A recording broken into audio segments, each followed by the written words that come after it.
Welcome back to my channel institute of commerce studies. इस channel में हम business studies and accountancy की कुछ क्लासेस लेते हैं।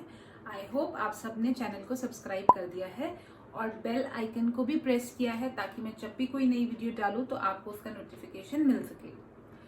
तो चिल्ड्रन, अपनी लास्ट वीडियो में हमने किया था प्रिंसिपल्स ऑफ मैनेजमेंट पार्ट 1, जिसमें हमने 4 प्रिंसिपल्स पढ़े थे, जिसमें था division of work, discipline, authority and responsibility and unity of command. 4 principles Henry Fayol के हम पढ़ चुके हैं। आज हम नेक्स्ट 4 प्रिंसिपल्स पढ़ेंगे। मैंने आपको बताया था हेनरी फ्योल ने 14 प्रिंसिपल्स डिराइव किए हैं, 14 प्रिंसिपल्स दिए हैं मैनेजमेंट के, और ये सारे ही प्रिंसिपल्स एग्जाम्स प्लस वाइवा दोनों के लिए बहुत इंपॉर्टेंट है। 4 हमने कर लिए थे, 4 हम आज करेंगे, फिर रिमेनिंग हम नेक्स्ट पार्ट में करेंगे। अगर आपने फर्स्ट 4 प्रिंसिपल्स की वीडियो नहीं देखी है तो पहले आप उस वीडियो को देखिए, उसके बाद आप 5th नंबर वाले प्रिंसिपल पे आइएगा। So let us resume the class. 5th principle है यूनिटी ऑफ डायरेक्शन। आपको याद होगा हमने पिछली क्लास में last principle unity of command पढ़ा था। यूनिटी ऑफ कमांड में मैंने आपको एक डायग्राम के थ्रू समझाया था कि जब एक सबऑर्डिनेट को ऑर्डर एक ही मैनेजर देता है, 2 मैनेजर से वो ऑर्डर नहीं लेता, उसे हम बोलते हैं यूनिटी ऑफ कमांड। उसी तरीके से जब एक पूरे ग्रुप का, एक पूरे डिपार्टमेंट का एक ही मैनेजर होता है, उसे हम बोलते हैं unity of direction. For example, एक ऑर्गेनाइजेशन, एक कंपनी है जो मोटर कार्स भी बनाती है और जो स्कूटर्स भी बनाती है। तो मोटर कार बनाना एक अलग डिपार्टमेंट है और स्कूटर्स बनाना एक अलग डिपार्टमेंट है। तो मोटर कार वाले डिपार्टमेंट के लिए एक अलग हेड और स्कूटर वाले डिपार्टमेंट के लिए एक अलग हेड। तो पूरे डिपार्टमेंट के लिए, पूरे ग्रुप के लिए, पूरे प्लान के लिए एक अलग हेड जब होता है, उसको हम बोलते हैं यूनिटी ऑफ डायरेक्शन। क्लियर? सो इसके पॉजिटिव और वॉलेटिंग इफेक्ट क्या है, मैंने आपको लास्ट वीडियो में बताया था। हर एक बुक में, चाहे आपके पास कोई भी बुक हो, हर एक प्रिंसिपल के साथ आपको कई सारे पॉजिटिव और वॉलेटिंग इफेक्ट गिवन होंगे। आपको हर एक प्रिंसिपल के at least 2 positive and 2 वॉलेटिंग effects learn करने, क्योंकि वो एग्जाम में डेफिनेटली आ जाते हैं। पॉजिटिव और वॉलेटिंग इफेक्ट का मतलब क्या होता है? पॉजिटिव इफेक्ट मतलब अगर आप ये प्रिंसिपल फॉलो करते हैं तो इसकी क्या अच्छाइयाँ हैं, और वॉलेटिंग का मतलब बिल्कुल भी नेगेटिव नहीं होता है। वॉलेटिंग का मतलब होता है अगर आप ये प्रिंसिपल फॉलो नहीं करते हैं तो क्या बुराई है, प्रिंसिपल में क्या बुराई है ये नहीं कहा जा रहा है। अगर आप ये प्रिंसिपल फॉलो नहीं करते हैं तो उसमें क्या बुराई है। तो यूनिटी ऑफ डायरेक्शन मैंने आपको बताया, जब एक पूरे डिपार्टमेंट के लिए, एक पूरे ग्रुप के लिए, एक पूरे प्लान के लिए एक हेड होता है, उसे यूनिटी ऑफ डायरेक्शन कहते हैं। तो इसमें क्या अच्छा पॉइंट है, what is the positive effect? अगर हम यूनिटी ऑफ डायरेक्शन अपनी ऑर्गेनाइजेशन में इंप्लीमेंट करते हैं तो इसका पॉजिटिव पॉइंट क्या है? पॉजिटिव पॉइंट यह है कि it is easy to achieve objective. क्यों? क्योंकि मैंने आपको बताया कि एक है ऑटोमोबाइल कंपनी जिसमें एक डिपार्टमेंट है कार का और एक है स्कूटर का। तो कार वाला पूरा फोकस्ड कार सेलिंग पे रहेगा और स्कूटर वाले का पूरा फोकस स्कूटर सेलिंग पे रहेगा। दोनों बिल्कुल मिक्स नहीं होंगे, सब अपने अपने टारगेट पे कंसंट्रेट करेंगे और अपने ऑब्जेक्टिव को इजीली अचीव कर पाएंगे। अगर मैं यूनिटी ऑफ डायरेक्शन इंप्लीमेंट नहीं करती ऑर्गेनाइजेशन में तो उसके क्या वॉलेटिंग इफेक्ट है, क्या बुरा इफेक्ट है? Advantage of specialisation is not achieved. जो कार वाला पर्सन है उसका स्पेशलाइजेशन है कार बेचने में, और जो स्कूटर वाला पर्सन है उसका स्पेशलाइजेशन है स्कूटर बेचने में। अगर मैं काम को डिपार्टमेंट के अकॉर्डिंग डिवाइड नहीं करूंगी तो दोनों में से किसी के पास भी अपने काम की स्पेशलाइजेशन, अपने काम की एक्सपर्टीज नहीं आ पाएगी और वो अपने ऑब्जेक्टिव को प्रॉपरली अचीव नहीं कर पाएंगे। Specialisation is very very important. Specialisation क्यों इंपॉर्टेंट है? सपोज आपके स्कूल में टीचर्स होंगे, एक टीचर बिजनेस स्टडीज पढ़ाती होंगी, एक अकाउंटेंसी पढ़ाती होगी, एक इंग्लिश पढ़ाती होगी, एक मैथ्स पढ़ाती होंगी, ठीक है। तो हर कोई वही सब्जेक्ट पढ़ाता है जो उनका एक्सपर्टीज है, जो उनका स्पेशलाइजेशन है जिसमें उनका।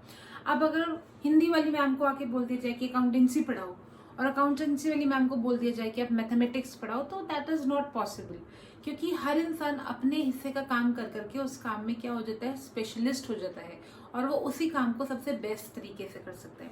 तो division of unity of direction से यही होता है। यूनिटी ऑफ डायरेक्शन से जो जिस काम में एक्सपर्टीज होता है, जो जिस काम में स्पेशलिस्ट होता है, वो उस काम को प्रॉपरली अचीव कर पाता है। Come to the 6th principle which is subordination of individual interest to general interest. Subordination of individual interest to general interest का मतलब क्या होता है?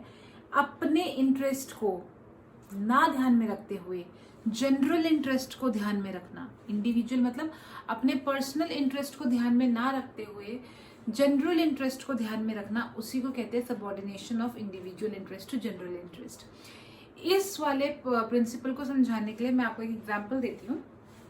फॉर एग्जांपल, एक पर्सन है जिसे कहा गया कि उसे मार्केट से 100 टन रॉ मटेरियल लेकर आना है, 100 टन्स ऑफ रॉ मटेरियल लेकर आना है। अब बाई चांस ऐसा हुआ कि उसी रॉ मटेरियल का काम उस एम्प्लॉय का बेटा करता था, जिसको ये काम मिला उसका बेटा उसी रॉ मटेरियल को मार्केट में बेचता था।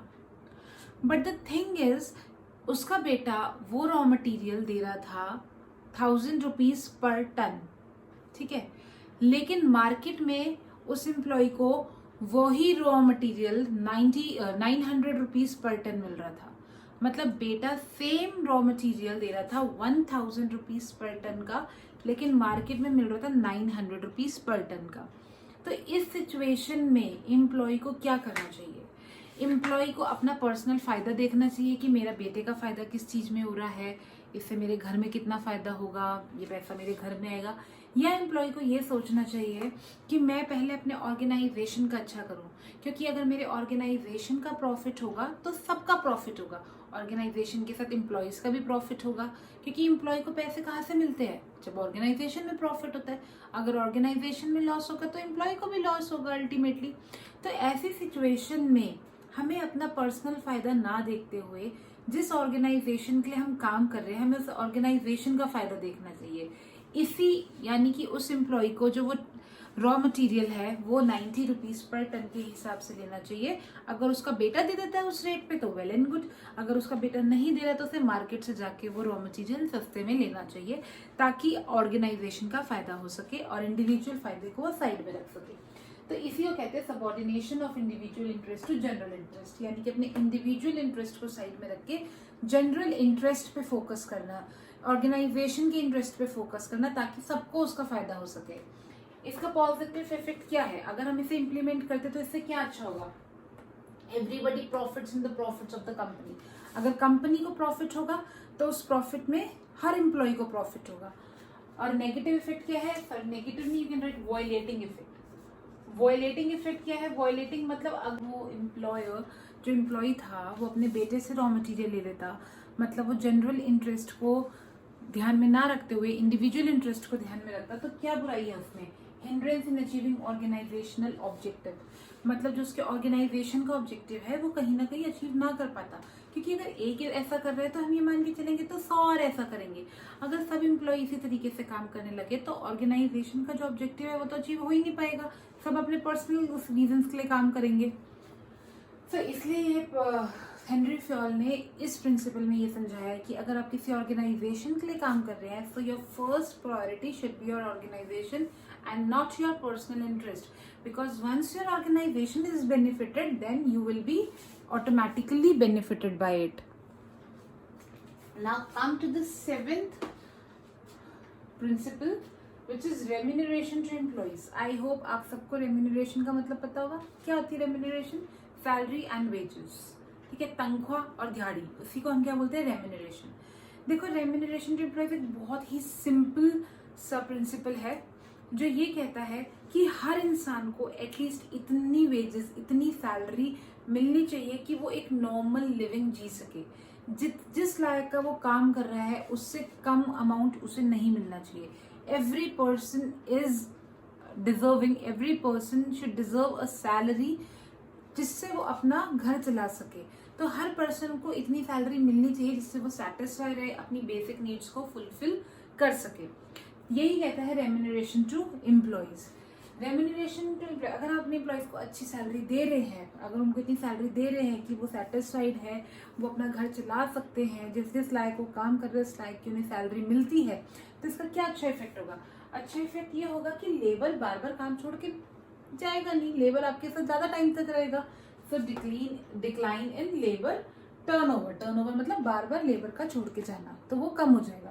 और अगर मैं अपने एम्प्लॉयज़ को अच्छी सैलरी नहीं देती, अगर मैं एक ऑर्गेनाइजेशन हूँ और मैं अपने एम्प्लॉयज़ को अच्छी सैलरी नहीं दे रही हूँ, बहुत कम, स्टैंडर्ड से भी कम सैलरी दे रही, तो क्या होगा, वो ज्यादा काम छोड़ के जाएंगे, कहीं और काम ढूंढेंगे। Increase in labour turnover rate. Clear? Come to the 8th principle of management which is centralisation and decentralisation. देखिए, सेंट्रलाइजेशन एंड डिसेंट्रलाइजेशन का क्या मतलब होता है? सेंट्रलाइजेशन मतलब इन द सेंटर, सेंटर में। अगर आपकी ऑर्गेनाइजेशन की पावर सेंटर में है, मतलब कि पूरी पावर, पूरी अथॉरिटी एक पर्सन के पास है, who is in the centre. Centre मतलब सेंटर में है पावर, एक पर्सन के पास सारी पावर है, पूरा होल्ड, पूरी अथॉरिटी, पूरी पावर टू टेक डिसीजन एक पर्सन के पास है, उससे हम बोलते हैं सेंट्रलाइजेशन। इसका मतलब सुपीरियर के आगे सबऑर्डिनेट्स को बोलने का कोई हक नहीं है। और डिसेंट्रलाइजेशन का क्या मतलब होता है? डिसेंट्रलाइजेशन का मतलब जितनी भी पावर है ऑर्गेनाइजेशन में, वो सारी सब में इक्वली डिवाइडेड है। सेंटर पे कोई पावर नहीं है, पूरी पावर को इक्वली हर डिपार्टमेंट में बांट दिया गया है। थोड़े डिसीजंस तुम लो, थोड़े तुम, थोड़े तुम, थोड़े तुम, थोड़े तुम। सेंटर का कोई रोल नहीं है, सारे डिसीजंस डिपार्टमेंट्स अलग अलग लेके। ये होता है कंप्लीट डिसेंट्रलाइजेशन। तो आप ये सोच के देखिए कि एक ऑर्गेनाइजेशन के लिए क्या अच्छा है, सेंट्रलाइजेशन या डिसेंट्रलाइजेशन। मतलब कि सारी पावर एक पर्सन के हाथ में होना सही है, या सारी की सारी पावर सब में डिस्ट्रीब्यूटेड होना सही है? क्या प्रोस्पेक्टिव आपके अकॉर्डिंग ये सही है कि सेंट्रलाइजेशन होना चाहिए या डिसेंट्रलाइजेशन? अगर मेरी बात की जाए, या बुक की बात की जाए, या हेनरी फ्योल की बात की जाए, तो हमें ऐसा लगता है कि एक ऑर्गेनाइजेशन के लिए ना ही कंप्लीट सेंट्रलाइजेशन अच्छा है, क्योंकि सारी पावर एक के हाथ में होना भी सही नहीं है। सबऑर्डिनेट्स भी कई बार बहुत अच्छे आइडियाज दे देते हैं, बहुत अच्छे सजेशंस दे देते हैं, सबऑर्डिनेट्स की भी ओपिनियन लेना बहुत जरूरी है।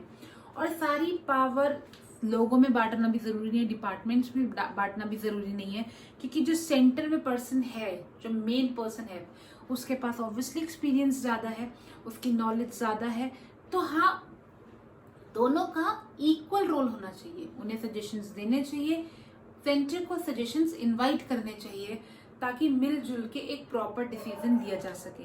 तो इस प्रिंसिपल के बारे में यही कहा गया है कि there should neither be complete centralisation nor complete decentralisation. ना ही पूरा सेंट्रलाइजेशन होना चाहिए और ना ही कंप्लीट डिसेंट्रलाइजेशन होना चाहिए। There should always be a balance between centralisation and decentralisation. Alright, तो इसका पॉजिटिव इफेक्ट क्या है? अगर हम एक बैलेंस बना के चलते हैं सेंट्रलाइजेशन और डिसेंट्रलाइजेशन में, तो better and quick decision, obviously decision अच्छे होंगे, क्योंकि सबऑर्डिनेट और सुपीरियर मिलकर डिसीजन लेंगे, क्विक होंगे एंड मोर मॉडर्न होंगे एंड मोर रिलायबल होंगे, सबको अच्छे लगेंगे, सब उस डिसीजन की ज्यादा रिस्पेक्ट करेंगे। वॉलेटिंग इफेक्ट, अगर सेंट्रलाइजेशन और डिसेंट्रलाइजेशन हम फॉलो नहीं करते, यानी कि या तो कंप्लीट सेंट्रलाइजेशन है या कंप्लीट डिसेंट्रलाइजेशन है, तो उसके क्या नेगेटिव इफेक्ट होगा? उसका ये होगा, sometimes wrong decisions bye superiors और वीक डिसीजंस बाय सबऑर्डिनेट। कई बार ऐसा होगा कि अगर सिर्फ सुपीरियर के हाथ में पावर है, तो हो सकता है सुपीरियर गलत डिसीजन ले ले, ठीक है, और सबऑर्डिनेट्स तो बेचारे बोल भी नहीं पाते कि आपने गलत डिसीजन लिया है। और अगर पूरी पावर सबऑर्डिनेट्स के हाथ में होगी डिस्ट्रीब्यूटेड, तो हो सकता है कि उनके डिसीजंस वीक हो, क्योंकि वो इतने एक्सपीरियंस्ड नहीं होते, फ्रेशर्स भी होते हैं, नए आए होते हैं, तो हो सकता है उनके डिसीजन इतने स्ट्रांग ना प्रूव हो ऑर्गेनाइजेशन के लिए, और ऑर्गेनाइजेशन को काफी सफर करना पड़े। तो इसलिए ना ही एक बंदे का डिसीजन लेना सही है और ना ही इक्वली सब में डिवाइड होगी। हमेशा डिसीजन होना चाहिए सुपीरियर और सबऑर्डिनेट का मिलजुल के, यानी कि there should be a balance between centralization and decentralization. So children, we have again read 4 principles of management. पिछले क्लास में हमने 4 principles किए थे, इस क्लास में हमने 4 और कर लिया है। We have done 8. अभी भी 6 principles बचे हैं, वो हम अगली क्लास में करेंगे, part 3 of principles of management. So you have to stay tuned so that आप next 6 principles भी पढ़ सके और आपका ये पूरा syllabus, पूरा chapter complete हो सके principles of management. So children, if there is any doubt, I'm saying it again, leave it in the comment box so that I can see it. I will definitely consider it and get back to you with the answer. So children, subscribe the channel, share it with your batchmates, and just click the bell icon so that whenever I post the video again, you can get a notification. Till then, stay tuned and keep practicing. Bye bye.